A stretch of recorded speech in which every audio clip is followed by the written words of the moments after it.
order. Morning. Happy New Year. Hey. Seems like we haven't met in forever and a day. We're going to jump right into it, and we're going to have, what's your name? Miss Jaworski, or Frau Jaworski, German teacher. German teacher. Talk to us about languages other than English. She's going to go ahead and start because you have a class to go back to, right? So you're being videotaped so that parents that aren't here. Yeah, sure thing. Thank you for being here. Thank you. Yeah, definitely. So students in the KMAG Magnet program can start taking a language in the 6th grade for some of the languages. That would be German, French, and Spanish. But for Japanese, if it's still, so some of the, with the budget cuts and everything, we're not exactly sure what it's going to look like next year. But most of the kids start taking the language in 7th grade, doing 1A, and then in 8th grade, doing 1B. They also have the option of doing Spanish 1 in the 7th grade, and then Spanish 2 in the 8th grade, and then the same goes for Chinese. They could start in the 7th grade doing Chinese 1, and then if they do that, they would take Chinese 2 in the 8th grade. Did I get everything? I just came in. You just came in? Sorry. Did you mention all the languages? Latin. Latin, Yes, yes. Latin too, yes. So we've got Latin, French, Spanish, German, Chinese, Japanese, and I think that's it. Yeah. 6? Mm-hmm. I count right? Yeah. Let's see.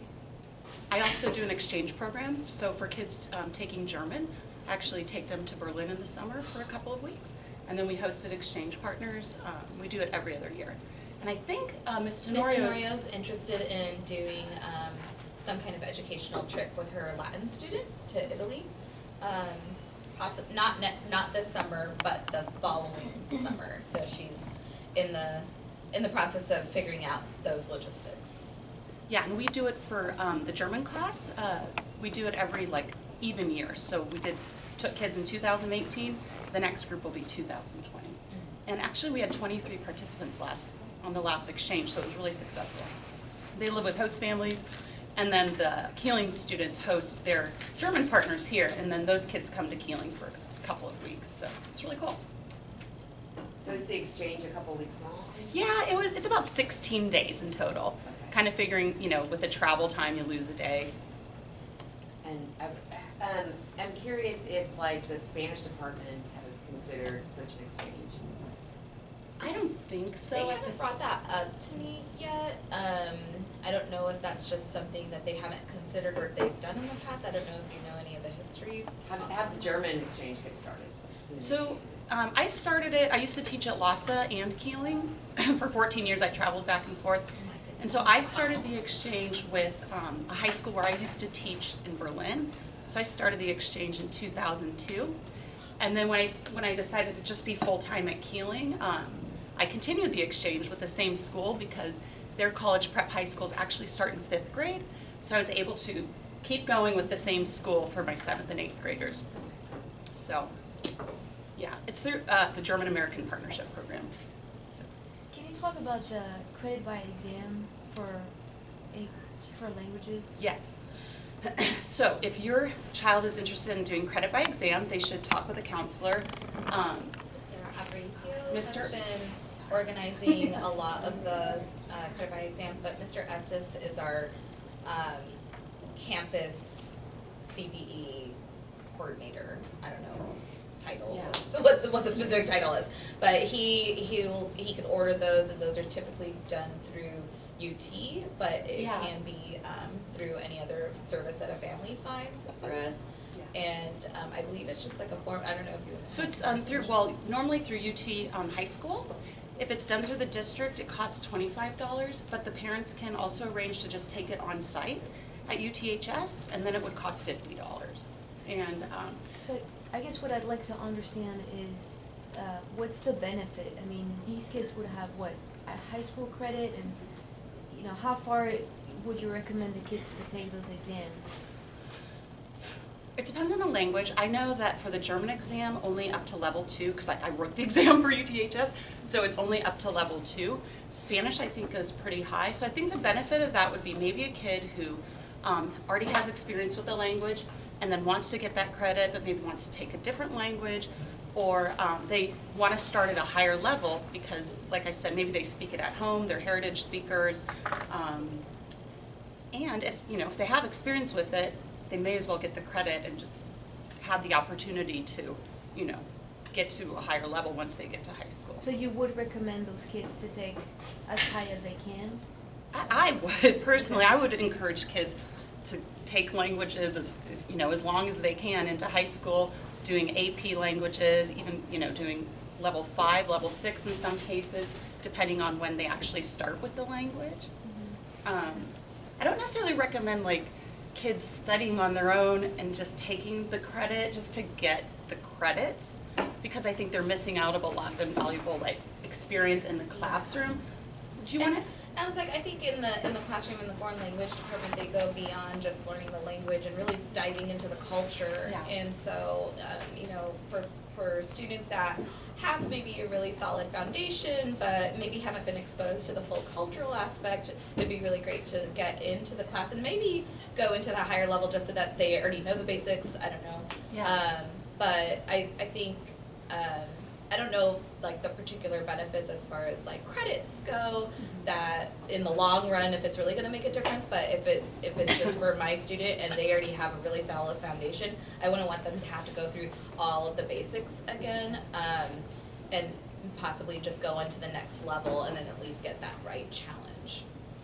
So, I'm sorry if I missed, where do we find information about how to take this test? If your student would qualify for and be able to take the assessment, I would just talk to a counselor, and Mr. Aparicio is our 8th grade counselor, and he particularly has been working a lot more with students in organizing and coordinating, so at least your student's name can get on a list. And really it's just there's no study materials that we provide. It's just something that if the family wants to do, that they would find those study materials.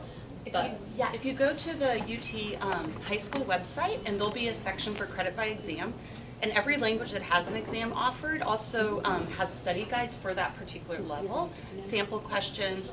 I think there are, 50 multiple choice, 40 or 50 multiple choice, I can't remember exactly. And then there are 5 speaking questions, and then there are 5 writing questions. So this is for high school credit, not for Keeling? Well, Keeling, those languages are actually high school credits. So when they do German 1 or French, German 1A, that's half of a year of high school credit. When they do German 1B, then that's 1 year. And then, so say they started in 6th grade, do German 1A, German 1B in 7th grade, and then they would go to German 2 in 8th grade. And then in high school, they could already start at level 3. Now, most of the kids start in 7th grade though. Something else I was gonna say is, with that credit by exam, a lot of kids, I know from teaching at LASA, a lot of kids end up taking another language too, or doubling up on languages. So that offers them more flexibility if they get that taken care of. And to graduate with distinguished honors at LASA, Kenesha, it's 3 years of a language. So that's something else to think about. Could you repeat that to 3 years of languages? So if you took 1 and 2 here at Yes. middle school level, and then the same language. Mm-hmm. Yes, it has to be of the Third same level. language. Okay, and is that required? 3 years of a language is required at most high schools? No. No. Just at law. Just at LASA. I was just speaking.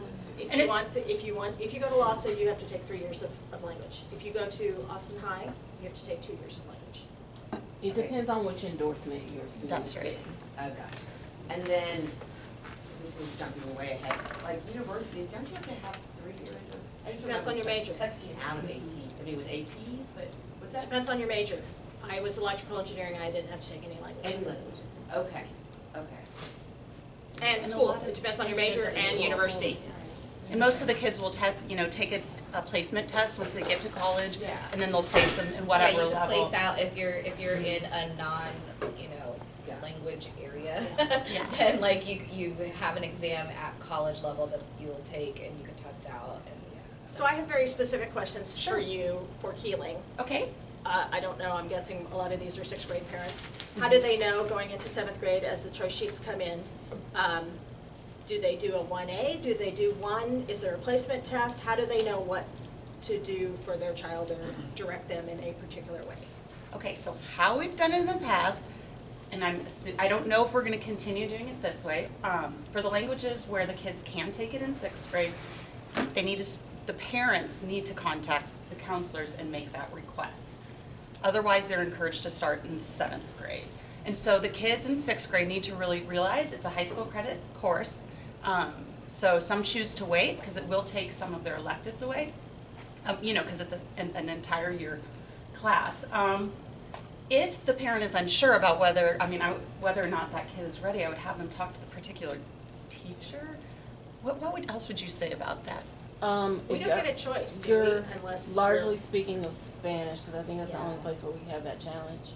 I don't know that any of us can be the expert other than talking to the teachers. A lot of it has to do with interest in the language, what your load as a human outside of school is going to be like as a 7th grader, and if you've had any prior experience. It is very uncommon for a student who's had any prior access to Spanish, whether it's through a direct course or through like speaking at home, to start in Spanish 1A, because it's often slow for them. But those are questions that I really encourage students to talk to teachers and other peers about. Yes. And so how does Spanish for Spanish speaker, where does it fall into the 1, 2? So it starts in Spanish 1. So that's Spanish for Spanish speakers, that would be 1? Tell me about it, because I'm not sure. I know there's some changes with can you talk about that? So sorry, some of these things are in transition. So. We, in the spring, we send out a request for every student who's coming to us who has either come from a dual language program or who we have Spanish listed as a native language to come in and take a Spanish placement exam, and then we place them accordingly. What we're finding is that a lot of our students are coming in with pretty rich grammar gaps that can be filled through the courses that are currently here, and the resulting 88 of a grade is not something that many of our students are willing to live with. So we've shifted Spanish for Spanish speakers quite a bit. The majority of our students are starting out in Spanish 1 or Spanish 2, and then our 3rd year course is not a high school credit course, to give our teacher flexibility to really push the students who are in that program to focus on language acquisition rather than acquiring a credit and playing the numbers game with the GPA. So that's kind of the path of Spanish for Spanish speakers students currently here at KMAG. So it would just depend whether they started in 6th grade or 7th grade then. If they would And do where that. they landed on the placement exam. Okay. Can I just make a point about at least Chinese at LASA, there's placement tests, maybe true for Japanese. It's all the languages you have to take a placement test going into level 3. Okay, so in some cases, like my daughter took 2 years of Chinese here and then she took the placement test and she felt like she needed to do Chinese 2 again because it's challenging and there's a lot of native speakers in the class. So some kids move right into Chinese 3, but she did Chinese 2, now she's doing Chinese 3. So it ends up being, minimum for her is 4 years. That's not everybody, obviously. But The other thing I would say is have a conversation. I had to have this conversation with my 7th grader last year when he was picking. He wanted to do Japanese. Great. If he goes to LASA, great. If he doesn't go to LASA, I don't know if he's going to go to LASA. We don't know that yet. If he goes to Austin High, which is our home school, they don't offer Japanese. So I said to him, great, you can take Japanese at Keeling. You will start over when you go to Austin High. Oh, so you're going to make me take Spanish. That was his exact. I said, no, I didn't say anything about Spanish. And he said, well, but that's what you're saying. And I said, no, I want you to know that you have to be comfortable with, we're okay with you starting over, but you have to be okay with that. So you want me to take Spanish? Like, he just would not get past that. Finally, I said, if you could pick anything, what would you pick? Japanese. Okay, so we're going to do that, and we're going to, if you want to go to LASA, that's great. We'll talk about that later. And I said, but you're going to be okay with it. He said, okay, fine.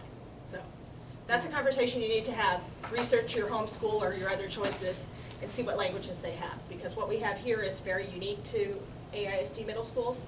Even high schools. And what are offered at different AISD high schools is very, very different. Bowie, I believe, only has 2. French Spanish. 2. I think Austin High has 3 or 4.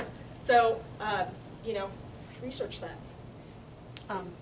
One is, if your daughter, when she repeated that credit or that class, can she take the higher of the two? I think she did pass fail too. Okay. For that. Okay. Which she loved, but probably didn't help her. The second question is, if the student took 1A because there was no room in Spanish 1 and it's very slow because of they were placed in native Spanish for native Spanish speakers, but it was too accelerated this last year. I'm just curious if they would have been able to go straight into Spanish 1 into 7th grade, even though they did Spanish 1A in 6th grade because there was no place in Spanish 1 at that. That's a counselor conversation. Okay. So the district funds, we can support and fund in some circumstances credit by exam. So in that situation, I might suggest sitting for the CBE for 1B to see if it's an appropriate placement to go straight to Spanish 2. So that's one where I would reach out to the counselor. Okay. And honestly, I really didn't know this until my son had already finished a whole year of Spanish, but, and most people might already know this, but 1A is it's a whole year on Spanish, but it is 1 semester of high school. And then 1B is the 2nd semester of high school, but it's a whole year. So it's 2 years to get 1 high school year, if that makes sense. So. Yeah. Thank you. Also, I would encourage like 6th grade parents or 7th grade parents, if a kid is really into taking a certain language, but you really want them to take something like Spanish, you think that's most beneficial for them, I would just encourage you to let the kid actually, because they're going to probably be more successful doing a language that they enjoy. That's just been my experience. So my experience with this, Yeah. I tried to, we really wanted our daughter to take Spanish, and she really wanted to take Chinese, so she took Chinese. Turns out, according to her and her friends that took Spanish, Spanish is really hard, and they're like composing in Spanish in 8th grade, and so she would have been miserable, like beyond miserable had we forced her to take Spanish. So. So when do we find out what is going to be offered in 7th grade? Good question. What was the question? When do we find out what will be offered, what languages will be offered, if any are going to be cut? I can't, we're going into budget. Are there any more LOPE questions? 'Cause Yeah. this is attached to Any more budget, questions so for the we'll LOPE like teachers that so she can together. go back to class? What about changing if a child finds that, they go into a language? Yes. How does that work? Yeah, talk to the counselor. I've had kids, I have a couple kids this year, and one girl in 1A and one girl in 1B, they were in a different language last year, French or Spanish, and then they hopped into my class. And one is going to do credit by exam to make up for that for what they're missing. So one girl came in as an 8th grader in German 1A. She's then going to do German 1B credit by exam so she can start German 2 in high school. And my other 8th grader, she is in the German 1B class. However, she's going to do the credit by exam to get her credit for 1A. If you start in 6th grade and then you change languages in 7th grade, of course you could just choose whatever language is available at that time. Yeah. What I'm understanding you saying is that they didn't have to start over because they're doing the credit by exam. Well, no, not necessarily. Yeah, she didn't have to start from 1A, like one of the girls. I'm not sure if I Yeah, understand. that's what Yeah, I'm exactly. understanding you Yeah, I mean, there's some creative ways around it. We have to see credit before you go in 1B. The 1A student did self-study and talked to Ms. Jaworski and felt like she was ready. So she did credit by exam for 1A earlier this school year so that we could put her in 1B. Yeah. So she actually knew the material for Yeah. that subject. It Yeah. wasn't it wasn't like she did Japanese one. No, she She learned did- German 1A. She learned German 1A. She came and met with me at the end of That's the year awesome. and just did self-study over the summer, and she's great. She's doing really well. So, of course it's going to depend on the individual, and your kids, like, are they capable of doing that self-study and being disciplined and learning the material, or is it like, And it sounds like y'all work with the kids too, to try and see what fits. yeah, with for them. sure. I mean, I do. I think most of the Yeah, I mean, teachers like do. adapting Yeah, we don't with want the to self-study and things like that. inappropriately place, and I think even one student I've heard that took Spanish 1 last year, and wasn't as successful in there, and then ended up taking Spanish 1A Mhm. this year because it was just, they needed that review of the beginning part, again, or they, I don't know. They took, they took Spanish 1A 7th grade, and then they went into Spanish 1 in 8th grade to review Spanish 1A material and then get into Spanish 1B material. That's what it was. So there's different workarounds that could happen. And yeah, and don't think whatever language they choose in 6th or 7th grade is the only language they can ever learn in their entire lives, you know?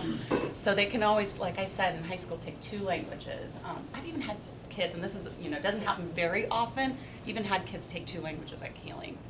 It's been a few years since that's happened. I think we had one last year. One last year, yeah.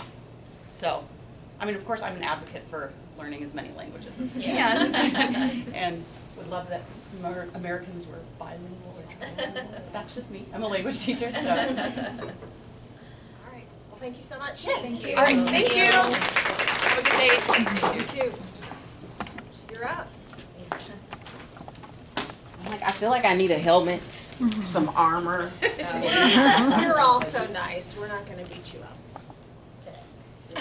You're the messenger. Another messenger. Yeah. She's gonna stand behind me. I'm gonna stand right here behind you, and if I need to duck. Duck. Budget. We will be receiving, principals receive our staffing allocation and raw dollar budget for the next school year next week. So our February CAC meeting, if you're interested and want to dig into the budget and what the impact of the budget is, that's when we'll start doing that work as a CAC. Things that I foresee, a loss of 2 teachers. We're going to try to keep it at 2. Some of that has to do with enrollment and how big our class is next year, but we're anticipating the increase in student-teacher ratio will result in the loss of 2 teachers as a building. And we have not yet battled through what that's going to look like. We do know how we're absorbing 1, so we're trying to figure out how we're gonna make do with the 1 delta that we're still sitting at. Questions about course offerings. Our always plan is to not change any course offerings. And that's still what we're working towards. It is, so if we end up losing teachers and having no resignations, and I will have to call someone in and say, you no longer work at Keeling. And there's not gonna be a rift in the district, but teachers would be reassigned to another campus. Sometimes that does impact programming. The challenge of having the diversity of course offerings at Keeling is that we have a lot of part-time staff members. We have staff members who teach 1 class, who teach 2 classes. And when it's a year where you have to trim staff, I can't tell a full-time staff member that they no longer work here. So it does put us kind of in a pickle. And so the LOAT question, that's where it has come up. I don't foresee there being a shift to LOAT staffing for next year. I don't foresee that happening right now. If that were to change, or if something were to be happening, like we lose another staff position in March, which is what happened to us last year, then I would let you guys know, but I don't foresee a shift right now. I will say that we will probably be working really hard to encourage 6th graders away from languages, but at very least being very transparent with families around 6th graders get last priority when it comes to language. Some of our students are not meeting the fine arts requirement. And the places when we look as a campus where we have empty seats, it's in fine arts because the diversity of course offerings we have. Some students are bowing out of fine arts, and I don't get to take a fine arts teacher away and grow a language, or take a fine arts teacher away and grow some other elective. That's not the way programming works, and maybe shouldn't. So that's probably the biggest shift in communication from the school that you'll hear this year about LOAT. District budget, I am glad that I don't work downtown. I don't know how they're managing to try and problem solve. Where we are this year, we sent over $600 million of AISD taxpayer money back to the state in recapture. They're projecting in 3 years, we will send back $901 million of AISD taxpayer money. So hopefully you all are watching this legislative session, because we're really hoping that there's gonna be some big shift to school finance. But if there isn't, 4 years from now, the district is gonna be maxed out. And so that's something they wanna make sure, that parents know and are well in the loop about. I'm guessing that everybody who shows up to a KMAG meeting or a PTA meeting isn't that out of the loop. But I'm sharing that with you today, anyway, just so you can keep your eyes out. But that's what's working with the budget. There was conversation earlier in the year about a potential cut to magnet staffing allocation. That is not changing this year. The conversations that you've heard this year about the budget will come back up again next year if there's not some drastic change to school finance. And we'll be having those conversations year to year. But for next year, magnet staffing allocation will stay. There were some proposals about transportation that I'm sure you all have heard. I have not heard any recent updates. So I'm not gonna say that it's not going to change for next year, but we're on a ticking time clock for preparation for next year. So when we message the parents for recruitment and for admissions, we're saying we have transportation because that's the information we have at this point. And my last conversation with district office was that for the sake of campus principals, we're at pencils down on budget. So we should be operating from the decisions that have been made thus far. So that's what we're doing. Questions I can answer about budget, staffing, how that might impact program. No eggs are being thrown, I feel successful. Do we wanna share, choice sheets, like when that's? Yep, choice sheets are starting soon. Our teachers are in the middle of new course proposals. So something might disappear and something new might show up. I think we have 3 highly likely new courses right now coming soon. Choice sheets will come to students in February. They will be a bit different this year. I was nice and did not ask Eda for free labor, but it's coming. Don't worry. Our biggest challenge as a campus with master scheduling, with the number of opportunities we have, is we only have electronic data for electives first choices. So when we're looking at alternates, it's like binders and paper and like So 1972. old school. And our system doesn't allow us to have elective choices. There's a parent in the room who I will not call out, but her child is doing independent study right now to help create a different scheduling system that we can do outside of our system and then hand feed into our scheduling system.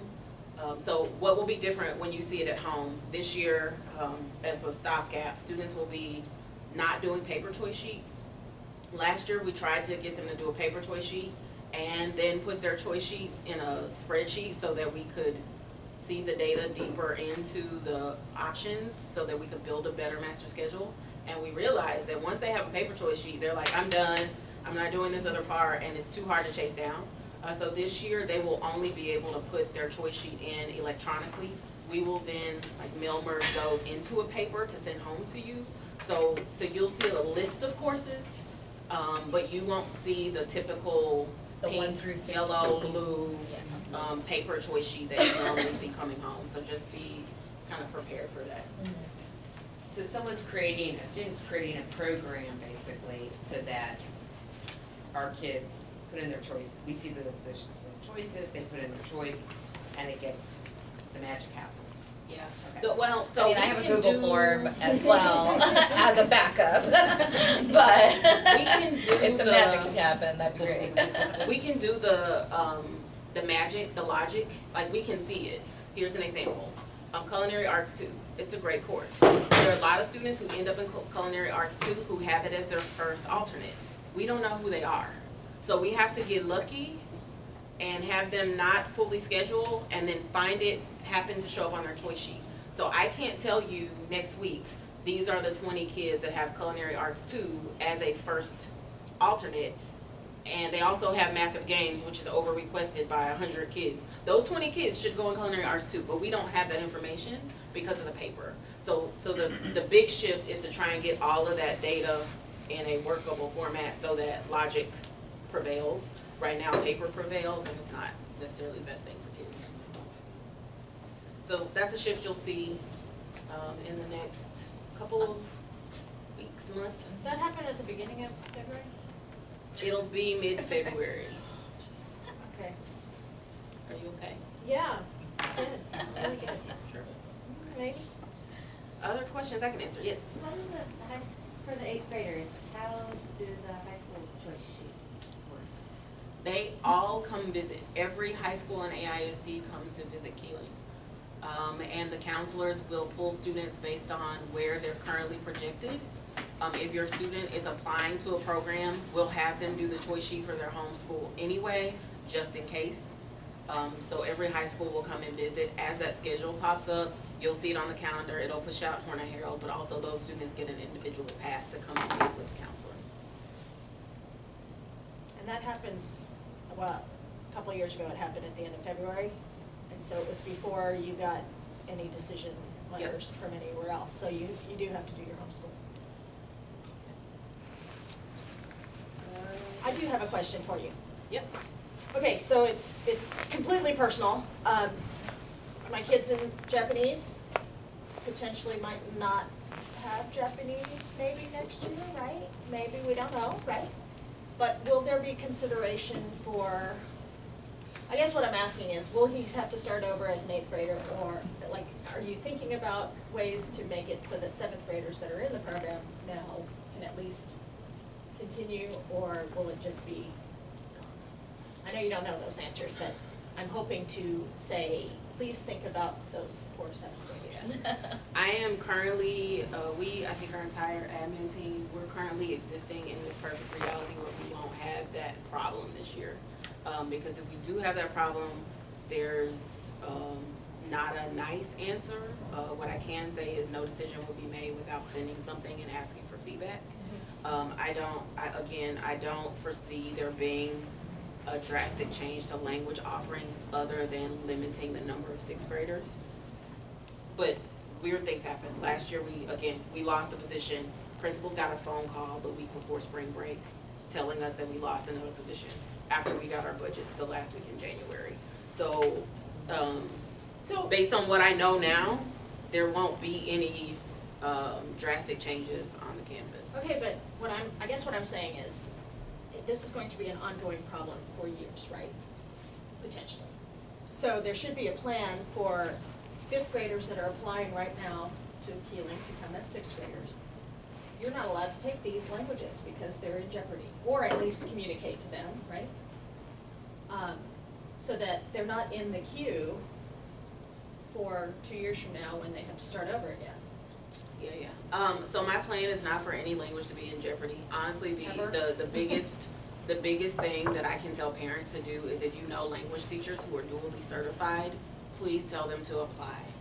Please tell them to send me resumes. That's a large part of the challenge. I'll speak to Ms. Tenorio as an example. Ms. Tenorio is only here full-time because she's dually certified in Latin and in Spanish. So her schedule can shift kind of where the need is. If I could find core teachers who were also language teachers and we had the flexibility to keep them full-time, knowing that they can meet multiple needs. The reason some of the languages end up in this feeling that they're constantly on the chopping block is because of the part-time staffing. And when it comes down to a year where we have to kill staff, we don't have the ability to take full-time staff members and make them have time to fill the need. So really our goal is to try and find, we scrubbed the district pool last year looking for language teachers that are also certified in some other area, so that when we have a gap on our staff, we can bring them in full time, because that's the thing that makes those programs more stable. Right, okay. You guys have any questions for her? I just make one announcement. The CAC meeting for February has been moved. Normally it's the second Tuesday. It's going to be the first Tuesday, just February 7th, from 4 to 5, and that's because the budget's come out and we want to get a look at it quickly. So. Thank you. It's 4 to 5? Yeah, well, 4. 4. Let's just say it starts. We try to end at 5. This one will probably be we can anticipate the staffing change because we can run the numbers with the ratio change. We also get raw dollar budget, and some of that we use to support staffing. We move it around, and I don't know if there's going to be a shift to that too, which could cause some different conversations to happen. But I will get all of that information, knocking on wood, assuming that the timeline stays next Thursday. Jill, Phil, CAC meetings.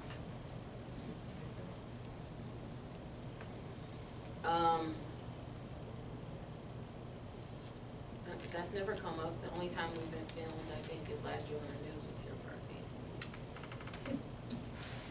That's a different kind of filming. Yeah.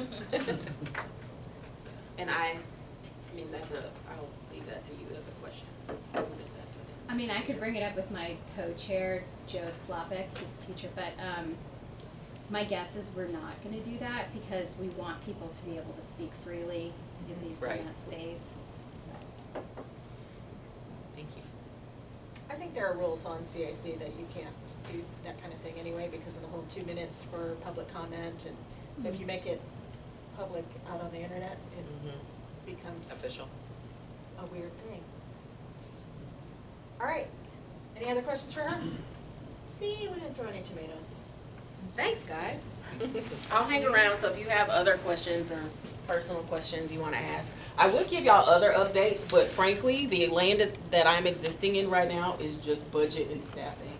That's kind of that, and we're in the middle. I guess I should share this. Now that I think about it, our teachers are being good sports this year, and we're in the middle of kind of a recalibration of all of our innovative electives. So Miss Carolyn is on leave right now, and she taught comedy. It takes a specific kind of personality. I can't teach comedy.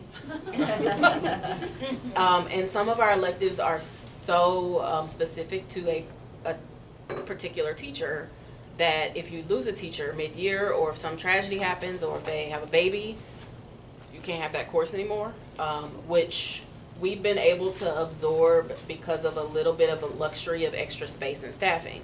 But when you start trimming, you can't afford to we killed Intro to Engineering this semester. We can't afford to do that anymore. So our teachers are in the midst of not only submitting a couple of new electives, but also really digging in deeply to objectives and curriculum, so that our electives are more guaranteed and viable, and have the ability, given that there's a person in the building who really has the potential to pick it up, that they're actually able to do that. Because I think maybe we've been a little bit lazy about that part of the work for a while. So that's something we're working on as a campus that I think will be good for our building and for our kids. And you'll see it next year. Even Mr. Webster, he polled his students to see what are their students' interests in innovative electives. And so, you know, if your student is interested in a particular area and think that we should be offering this course, that might be a cool opportunity to find a teacher that, hey, would you be interested in teaching this course, or would you be interested in, you know, putting this name in the hat in the department meetings? Because in the department meetings, they'll be kind of looking at all the different options that they're currently offering, and then reviewing the new submissions to kind of finalize what we'll be offering for next year. So I love hearing from students to see what are you interested in learning more about, and you know, putting that on the table. I'm gonna get away from the camera now. Hi. So Magnet World is sifting through a bunch of paperwork and application bits and pieces and putting it all together. So we've already had our first admissions test for this next group of students. Fulmore has an admissions test this Saturday, and then our second and last one on our campus will be on the 26th. They've run really smoothly. We've had about 400 students last Saturday come in, total between the two sessions that we offer. So I don't know if that's more than what we've had before. This is my first time, so but I think it ran fairly smoothly. We are starting to enter the 21st century in trying to digitize application pieces and communicate feedback to families who are applying. I think our number one question we get is, did you get this? Did you get this? And we're like, we're still trying to like organize all of the bits and pieces that we are receiving through the multiple sources. Some families are applying through the AISD cloud, some families are sending in paper applications, some families are sending teacher recommendations electronically and we get those back electronically, some are through the mail, so we're just trying to piece everything together, so it's really difficult to answer that question of what piece have we received from you already. But we're in the process right now of putting it all together per student. And Gita's gonna help us with that communication piece and that automation of sending like, yes, you have 6 out of the 8 components. These are the 2 things that you're still missing. So we're hoping to, provide a little bit more communication about that. Applications due February 1st, and then so we'll be kind of reviewing all of that all of February, and then results will be coming out the last day before spring break, so I think that's March 15th. And then we'll see what happens after that. Students will be invited to come for course selections in April, and math placement tests as well, so that's kind of our calendar. Where we're living, I don't know. If anyone's asking you, yes, we are still emailing out decisions. Yes. We only got like 1 paper cut last year. We only had to stuff 50 envelopes. All the rest went out email. In What 5 did seconds. you just say? You're going to email them out? Okay. Yeah, we're emailing out decisions March 15th, and families that haven't provided an email, then we mail those results out. But I think, the majority, even right now, I think we have about 685 applicants, I think, at least through the AISD cloud. And most of them have provided an email address through that, so that's nice to be able to communicate that piece. But yeah. What's the class size for 6 incoming or current or generally, what's the average? I think magnet? 340? We over admit. There's kind of a normal percentage that we lose, and so we over admit to avoid every other campus waiting on us for a wait list. So we normally admit around 340 to end up with a class that's right around 300. We can't give a hard number because we make a cut, and it could be plus or minus 10 kids where the ties are in the score. Like we don't. So the size differs a little bit every year for that reason, but generally we end up bringing in right around 300 students. And I think that question came up of how many students are allocated per middle school, and that ranges based on if there's a certain cut score for that middle school, and there's 5 students that meet that cut score, then we just have to increase the number of students that would be admitted from that school, because they all met that criteria. So it just depends on where the numbers fall and where the students. If your school gets 8 and there's a tie for 8 and 9, we take 9. So that we're rolling that into shadowing is a big part. How many of your kids shadowed? How many of your kids didn't shadow? That's what I should really say. Okay. Ignore us for a minute. So those of you that remember your kids coming and shadowing, that is all put on by KMAG with a little bit of help from administration. As far as we organize getting the hosts, getting the shadows, hooking them up. We have parents here to make sure that the kids get hooked up in the morning and that they get sent home with the right people or on the right bus or whatever our thing is. And Stacy's here to talk about shadowing. Hi, Stacy. Hi, Stacy. She's on the shadowing committee. Yes, I'm on the shadowing committee, and we really need lots of hands on deck to help with the wrangling in the morning. It's 22 days, and we need about 3 or 4 volunteers in the morning, and about we are for volunteers in the afternoon. It's a super easy job. Morning starts at 6:55. You're here less than an hour. You're out at 7:35. It's just 15 nervous fifth graders coming in, 15 hosts coming in, maybe a couple sixth and seventh graders mixed in there too. And we just need to get them signed in, get them a name tag, get them with the proper person, send them off. Super easy. There's always somebody here who has done it last year, so it's not, you're not on your own. And in the afternoon, just like Ida said, they come in, you hand them an evaluation about the day, you check them out to their parents or get them on the proper bus. Easy peasy. You can sign up. The list is on the Sign Up Genius. It's on Facebook, and it's also in the Hornet Herald middle column way at the bottom. Click here. And if you could sign up for more than one, that'd be great. Morning shifts, 6:55 to 7:35. Afternoon shifts, I believe, 2:20 to 3:05. So coordinates with dropping off or picking up your kiddos. So please sign up. What are the dates, the shadowing dates? Oh, I'm sorry. Shadowing dates start January 28th and run to February 28th.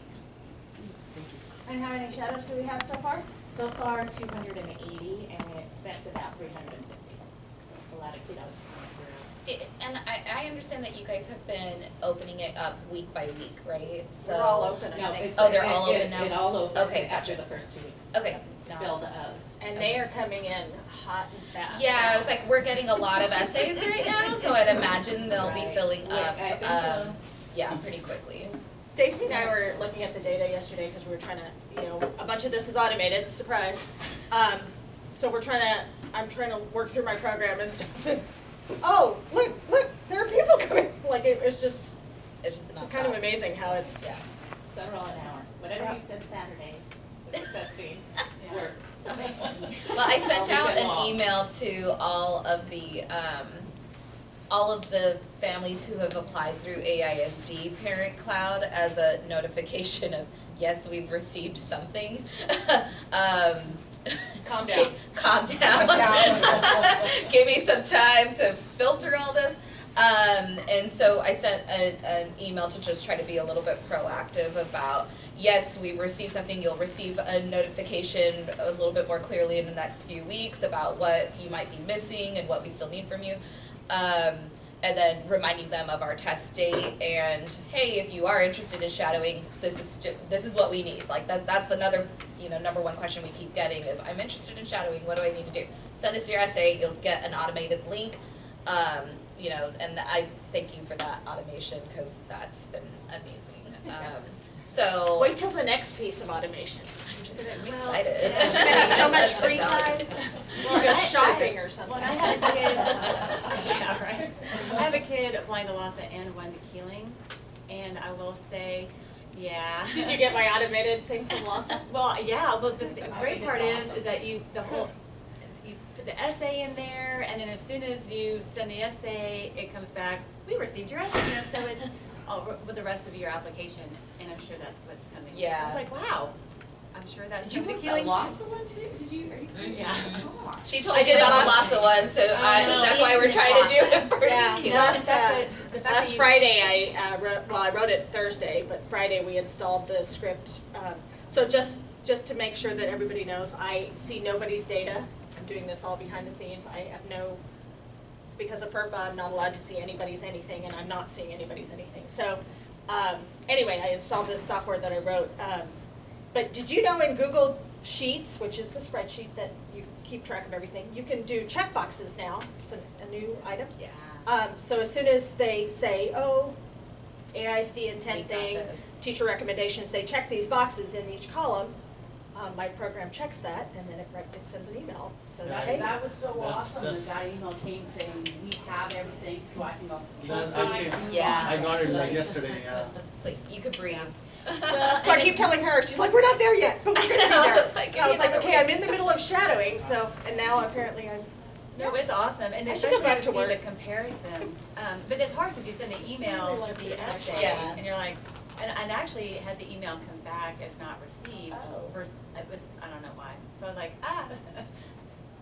But that was, oh man. Well, so on a, It's pretty exciting. something Alyssa have to go through each one of these pieces of paper and say there's 8 things, right? I don't know how many there are, but say there are 8.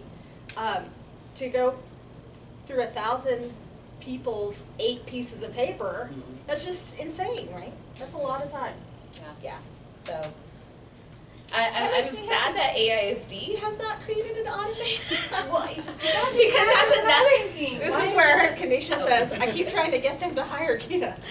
But it is improved since they first started doing it. When we first applied, like, It's true. it would not give you any detail on what you've sent or what you've, what you've received. At least now, they'll send you an email saying, okay, we've received the teacher recommendations or things like that. At least we've come at least a little bit further than in the past. Yeah.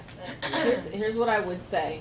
We don't actually count anyone's application late because they're missing a teacher recommendation. Right. So we do a cleanup after the deadline, and then we call and track and hunt.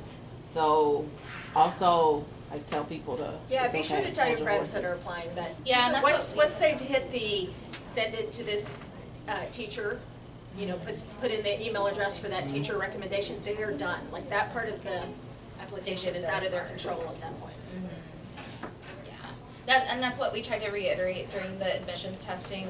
All the potential parents were there.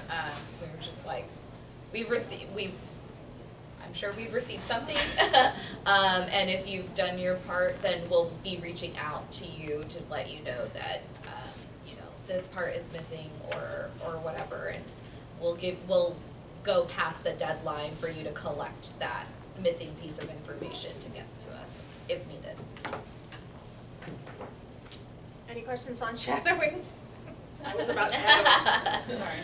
Anybody? If your student is interested in hosting, contact your English teacher. It was in 6th and 7th grade English class that they might have gotten that link shared somehow.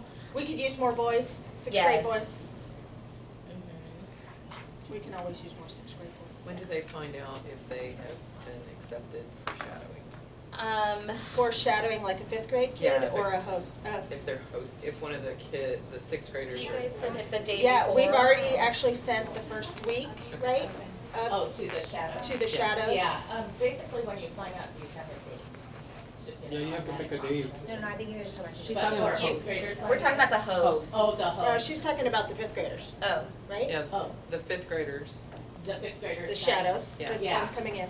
You should, as soon as you fill it out, you should pick a date and you should get confirmation and then. It's different than There when, wasn't. it's different than it was in the years past. Now, the person applying to shadow, a 5th grader, they pick the date they want. Oh, I see. We only have so many per day and they Right. count Yeah, down, that was really- so And if it's all you're on them. interested in applying, I would quickly. No, the 6th grader that is going to host. host. When do they find out? The teachers are gonna do a quick review over the list this week, and so, by next Wednesday, we should know everybody who's going to host. And then I'm gonna try to, the Wednesday before the week that they're hosting, notify them that they're hosting, and I'll send out also a reminder. Alyssa also has the office aides send out a reminder. So, the Wednesday, sometimes give me a Thursday, but you'll know 3 to 7. We can't tell them too early because they'll forget. Don't tell me too early, I'll forget. Yeah. Okay, that was shadowing. Board positions, that's me, I'm sure everybody's wondering what that means. 1, 2, 3, 4, 5. This is the entire KMAG board. 2 treasurers, 2 co-chairs, and a secretary. 4 of us are rolling off in May. I don't know about Nancy. I think Nancy's staying, I'm not sure. So now is a really good time for somebody to step up and shadow us while we're doing it. It's a super easy job. We've got everything not automated. I was going to say it's not automated exactly, but we do have everything documented. Our meetings are once a month. We try to stay on an hour. We usually have a set speaker based on what time of year it is, and that's about it. And I think for the most part, what, for the last couple of years, it's been, this meeting is gonna have this, these teachers, or it's gonna have this information, and so it's already. There's not a lot of outside of here work, so if anybody is interested in being any one of these positions and you wanna actually shadow us while we're here before the space is open and you have to do it on your own. So come talk to any one of us. Please And volunteer. talk to your friends. Yes, How long is it? please. 2 years? It's supposed to be 2 years, yes. Any questions about that? Okay, PTA, Jane, you're up. Excellent. Okay. MLK Day of Service is Saturday. It's a big event in AIC. Lots of schools are coming in, there's lots of performers, there's a huge program from 12 till 3, there's food. But the Keeling portion of it is 6 trees are going in the back to help give our kiddos shade in years to come. And then we're painting bathrooms. So that needs strong people. We will be handing out certificates to anybody who comes, plus, and then there's the cleanup out in the neighborhood, which will start at 1 o'clock. So that's Saturday. Then I just want to remind you that Rally Day is February 25th. And that is, we will be likely walking from House Park down to the Capitol to show our numbers that we support Texas education, to say, hey, we're a whole bunch of parents.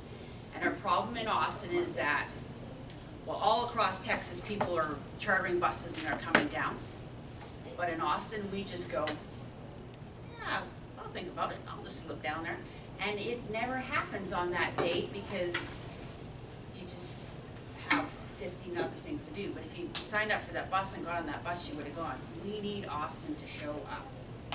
And the other thing we really need to do it is, I was heading to a budget task force at McCallum, and I wandered into the wrong room when McCallum's Fine Arts thought they were on the chopping block, and I walked into their theater, and it was a bunch of fired up people, and Allison Alter was in the room. And out of that, I managed to get into this core group that created something called Just Funded Texas. And that is a message of just fund public education. We're not going to talk about charter schools, we're not going to talk about capture, we're just going to say, because their funding level has gone down and down and down and down and down and down and down and down. And we just want to say, fund it, because then we don't want to pit district against district, kid against kid, school against school, and if it was just funded, we wouldn't be having these fights. And guess what? You were elected to figure it out. Not us. Figure it out, just fund it. And out of that has come a change.org petition that was written by a kid out of McCallum and a kid out of McCallum, and that's going nuts. So if you want to see the most accurate information we can get, I'm trying to stick it on the PTA's webpage on something called issue awareness. So if you want it, you can find it. I don't want to rail because I'm a PTA president. I don't really want to do that, but I do want to let you know that it's out there. That I will put PTA's all their legislative agendas, which is a little bit more advanced than just fixing finance problem. They have other things, but then Just Funded's in there and this other stuff. And so Just Funded is trying to reach all across Texas. If we can get people talking from Midland, which I don't, but everywhere, all the little places are receiving recapture because they're in trouble because they're not getting enough either. And if we can get everybody saying, let's just do this. So if you can check out the justfundedtx.org, you can volunteer, you can get the action alerts, so they have press kits, house party kits, and you get on their tweet. Lori Yeager is a force to be reckoned with. She fires out, I don't know how many a day of what's going on, and I think what I was hearing yesterday, I think maybe we're getting some traction. And I do know that this is the year we can't fix it next time because it's going to be about boundaries next time. And somebody is, I think they told Laura Yeager, is there's actually Republicans that are willing to do something right now, but they need the political cover to do it. So if there's ever a time to have a voice and to fill out that petition or tell somebody about it or talk to a family member or send an email, this is the time to do it. There you go. I'll put my soapbox. Thank you. Change.org. It'll be listed that change.org is on, so if you go justfundedtx.org, that is on there. Yes. And when's the rally take place? Again? It's on February 25th. It'll be at the Capitol. Oh, that's the other thing I'd tell you. It's so cool. So we're trying to organize right now, and we'll get that up on our way, that we can walk from House Park. House Park is closer than Keeling. we got an ACPTA got an AISD teacher, social studies teacher how did it happen? Dr. Cruz said that we couldn't take any students to Rally Day because because of where the money comes from, we can't take our kids down there. But if it was a school field trip, yeah, we could. So we got government operates. Yeah, but we got a teacher who wrote the field trip guidelines. And Miss Coburn, she did it in line with Generation Citizen. So it fits. Oh, awesome. And we just got him yesterday, and so I'm just trying to figure out how it gets distributed, if it's going to social studies teachers, or it's going to principals, or just sitting on certain websites. I don't know, it's coming, but it's been written to make it easy. We're gonna share it across Texas. This is how you get kids there if you have the will to do it. We've done the background work to make it easy for you. So if you go to Rally Day, it would really be awesome that we're all there and there's people there, and then we can talk about Just Funded, because Just Funded's got this message that doesn't make us fight against each other, that you can make friends with people from other places. Just fund it. So, thank you. I think I heard that question almost coming. If that comes through as a field trip request for Keeling, I will not approve it. I will encourage parents to check their kids out. The position that we put staff in when they have to chaperone a group of middle schoolers to a large event with lots of people, it's hard to manage them. They get lost. We trailed some of them last year when they were, and it's hard to keep up with them, so it's a tough spot for staff to be in. Not that we're unsupportive, just it's a really tough spot for liability and management. Security. So I would encourage parents, if that's something you want to take your student to, just check them out. And take them over. So it's an unexcused absence. I don't know why people worry so much about that. We want your kid at school, because they miss learning, but they're gonna miss learning that day no matter what. The unexcused absence starts to actually impact your student when they hit below 90%, and then it comes to me and I get to make a decision. So if your child falls below 90% because they were fighting for school finance, I'm probably gonna say you're good. I think, Ms. Coburn, the other thing is, because our kids are who they are, they don't like the idea that they can't make something up, right? So unexcused has the, I can't make that up because it was an unexcused absence. So as long as that message is, they'll be fine. Do you know what I'm saying? Will the teachers support them if they had something to do that day? Don't have a test that day and they can't make that up, then that's a 0, right? That's what the kids are thinking. So as long as, at least my perfectionist children that need to work on that. Yeah. So I think there is a lesson to be learned. Part of the reason I don't write excuse for that kind of thing is I worry about a generation of kids that is only passionate when there's no consequence, because that's just not the way that the world works and change happens. I don't know of any place where we draw that hard of a line with unexcused absences. If your student is to come in that situation, and a teacher doesn't believe in them being downtown to fight for their salary, just let one of us know and we'll step in. That's what I'm saying. Yeah. Do high schools look at absences? For some reason, I was thinking what year do they look at actually for grades or absences when in high school it's what's that? In high school it's pretty serious. Meaning when you're applying to high school. I don't think they look at it. They don't look at part of the application. It's not part of it, no. No, people have been sending us attendance, and I'm like, I don't look, We get Boy Scout certificates, we get all sorts of stuff. Yeah, really? Yeah. So the high school just looks at the grades, your grades? Yeah. And it has from 8th grade. It tells you on the application what they look at. There's a rubric, just like Keeling had that rubric. High schools have the same thing. Not all the high schools have that rubric, it's just the LASA has that rubric. Just if you're applying. If you're applying, not for a whole If your school. student has an attendance problem, a school we would expect that to show up as a part of the teacher rec. Okay. We have to approve our minutes from November 8th, which I believe was the high school options meeting. Yes. So they should be around for you guys to see them. Anybody have any questions or comments? All in favor of approving the minutes as they stand November 8th, 2018, please say aye. Aye. All opposed? The minutes stand as written. We have important dates. It's homework hiatus this weekend. Yay. Thank you, Healing Administration.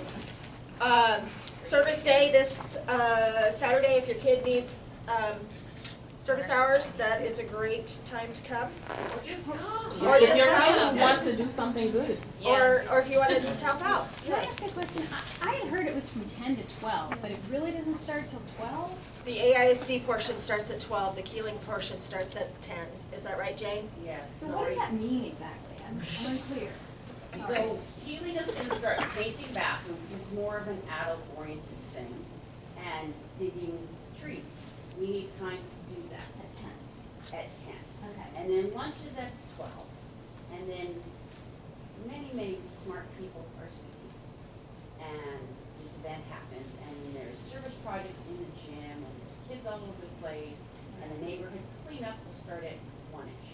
Okay, got it. Thank you.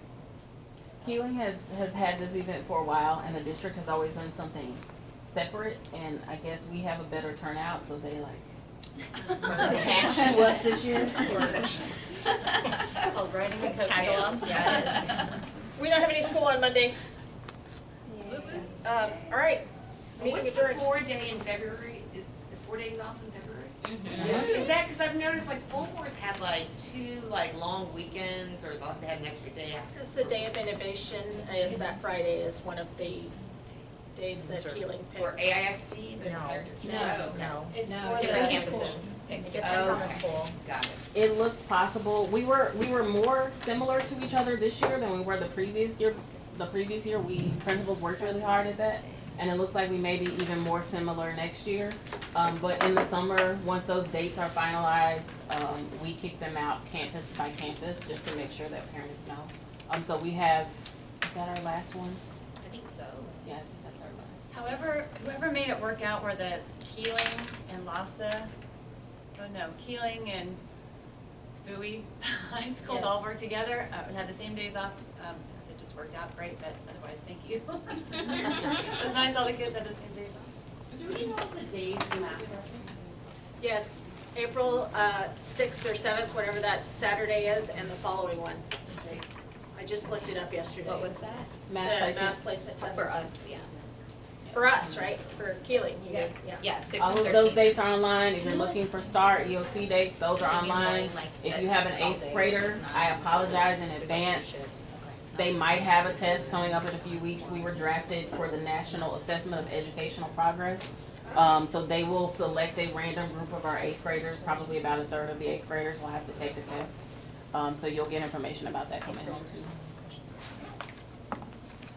Does every load take a national, whatever it's called, exam?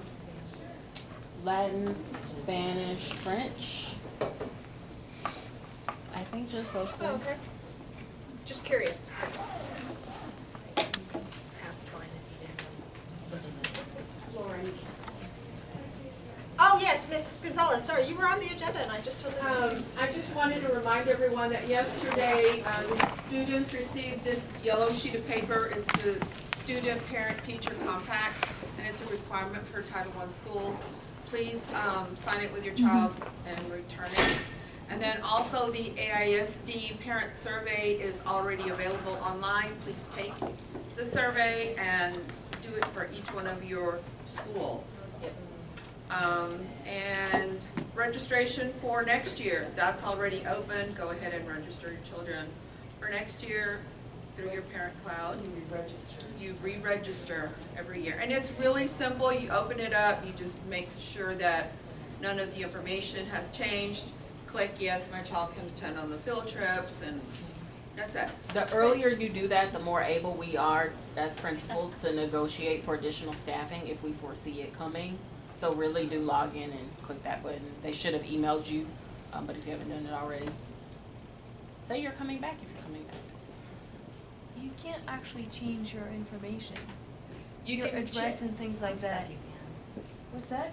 Some information you can change on The it, some address, you you can't. can't change it, 'Cause I think which I find. So is- no, because you have to provide proof of residence. Right. So what you do is you bring that proof of residence to the registrar, and then she can make that change. But it's basically just proofing that you have, decided to return to Keeling, and that everything that we currently have is correct. That's it. That's it. Thank you. Thanks.